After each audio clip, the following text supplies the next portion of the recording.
Hey TCSTV viewers, today we have the Sigma 105mm f1.4 Art Series lens. Also known as the Bokeh Master in some crowds. We recently had a chance to test it out at a music festival here in Calgary. Yeah, it was a great destination to take candid portraits, which was a perfect test for this 105mm focal length.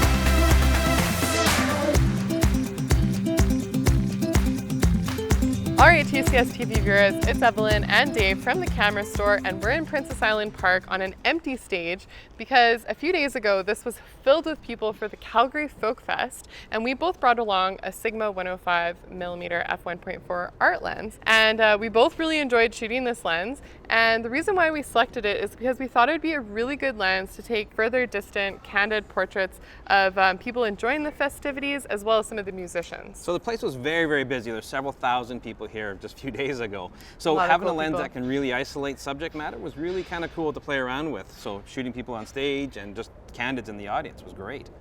The Sigma Art Series 105mm lens comes in a few different mounts. We're talking Canon, Nikon, and soon to be Sony.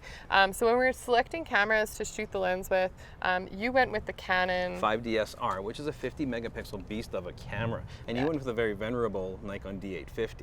Yes, we wanted to make sure that we had the resolution there so that we can really inspect those images, and an autofocusing system that was going to keep up with the lens as well. For sure. And going through the images that we took that day, it didn't disappoint whatsoever. I mean, the amazing quality detail with this camera, and the lens has to match it and does a great job. And I know you saw the same effects with yours. Yes, yeah, it was really impressive to see the kind of detail that you can get, even sometimes in more of the shadowy areas. When we were photographing the first musician that we saw, he was amazing. He had so much energy, he really had the crowd going. We were able to really see his eye detail, like every eyelash on his face, and I was just really impressed with that quality that we were able to get. And with this lens, with that kind of shallow depth of field, the angle that we had to shoot from, it really isolated him from his band members in the back, so it wasn't as distracting. The 9-blade aperture ring allows for really, really amazing bokeh and a really great fall off. If you look at these shots here of some portraits I've done at the festival, you'll see the really, really shallow depth of field. We're talking about maybe like half an inch, maybe an inch at best at 1.4, doing a head and shoulder portrait. When you nail the shot, it looks unbelievably good. But a lot of times I didn't have to shoot 1.4, and I did just because why not? We were having fun and playing around with this lens, but if you look at some of these pictures of the first singer we shot, his right eye's in focus and it looks great, but his left eye's a little bit out of focus. This is something you gotta kind of keep in mind when you're working with a lens like this. It's incredibly shallow depth of field. When you nail the shot though, it looks amazing. Okay, it looks like we have some weather coming in here, so I'll try to do this quickly. One thing I want to address is why I'm wearing a neck strap and a wrist strap on a monopod. Now, one thing that can't be denied is that this lens is a beast. It weighs 1.6 kilograms, which is bigger than the other 105mm lenses, but it's for a good reason. The optical quality in this is amazing. Now, it doesn't have image stabilization built into it, so that's another reason why I chose to shoot it on a monopod, to give myself some extra stability. So let's talk about some of the features of this lens. Mainly the tripod collar. Yeah, so it's a removable tripod collar, and it's pretty great that it has a built-in Arca Swiss style plate. This is great. So now we don't have to attach an additional plate to this tripod collar if you want to use it on a monopod or a tripod. It's incorporated right in. That's a fantastic feature, and I think all manufacturers should actually be doing this. Now this is a 105mm lens, but it also has a 105mm filter thread size, which is kind of crazy. I think this is the largest filter size that you can go with to still screw mount them on the front of the lens. It is very big, and that size of filter is tougher to find, and they tend to be very expensive.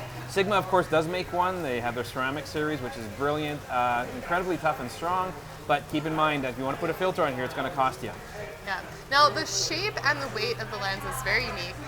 It's just about the size of your pineapple drink. It's almost about the size of one of my favorite cocktails. Yeah, but shorter than a pint glass, right? It just feels really heavy. It feels really heavy, but it does feel very well built, and that's Yeah. really nice to have. It does inspire a lot of confidence, and as you tested the other day, Yes. it is built very well. I went without the hood, mostly just because I didn't grab one. But this lens does have the super multi-coating on it to reduce lens flare. That's certainly and going to help out. ghosting. Yeah, it's certainly going to help out. This lens is a little susceptible to flare, but it's pretty well managed. But the more we can help it out by using a hood, Yeah. it also provides a little bit of protection. It's a nice sort of rubberized edge on here, which is good Yeah. if you're setting it down. But and it just makes it look even more impressive. Yeah, and it comes with it, so really you have no excuse Yeah. why you shouldn't use the hood. You were talking a little bit about technique when shooting at f1.4 with this lens, but I know you were capturing a little bit of action. How did you find the autofocusing system when you were shooting the skateboarding? For sure. So this lens I'd found out a little bit more sluggish. My typical kit is the Canon 70-200 2.8 version 2. And it's an amazingly fast focusing lens, and I did find this a little more sluggish, but it's not a sport specific lens. No, they make a lot of sport lenses, certainly which do. is a whole different category, but this is an art series lens. Yeah, so learning the properties of the lens, how fast it can focus and how to get it, you certainly can get some really, really good results. If you look at the shot of this girl skateboarding, she was going back and forth on the ramp, and I was able to get a really nice capture of her, incredibly sharp and really nice. I really like that portrait that you shot of your friend. So that was great. I met a ton of people at Folk Fest I haven't seen for a long time. Yeah, you're So- popular. which doesn't happen very often. So I ran into a friend of mine and I grabbed a quick capture of him. And if you take a look at this shot, it's really nice. I mean, this was very, very simple. His eyes are deadly in focus. The tip of his nose is out of focus, and the fall off to his ears is really, really shallow. So this allows you to really focus on the subject matter, his eyes, and it was really impressive. It's a great look, and I love that. Yeah, and I really like photographing kids with a lens like this because when you get that tack sharpness, with kids, you don't have to worry about their imperfections. They're all just like perfect little angels. And they all like to pose for you, especially with cotton candy. Yes, yes, that was a great shot. I like that. Well, Dave, we folk fested really hard with the 105mm lens. We certainly did. We did folk pretty hard that day. Well, how many pineapple cocktails would you give this out of 10? I would say 9 out of 10 pineapple cocktails out of 10 for this lens. That's a lot. If you can get over the size and weight of this lens, and it's certainly the size is offset by use of a tripod collar like this. You're mounting it onto a tripod or a monopod. It's going to take that weight off of that and make it a little more enjoyable to use.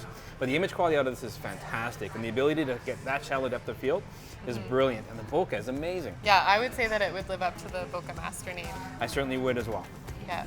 Now, if you like what you saw and you've shot with the 105mm lens, we want to hear how many pineapple cocktails you would give the lens. And if you guys are new to the channel, make sure that you subscribe. Follow us on Instagram. And we'll see you guys all again next time.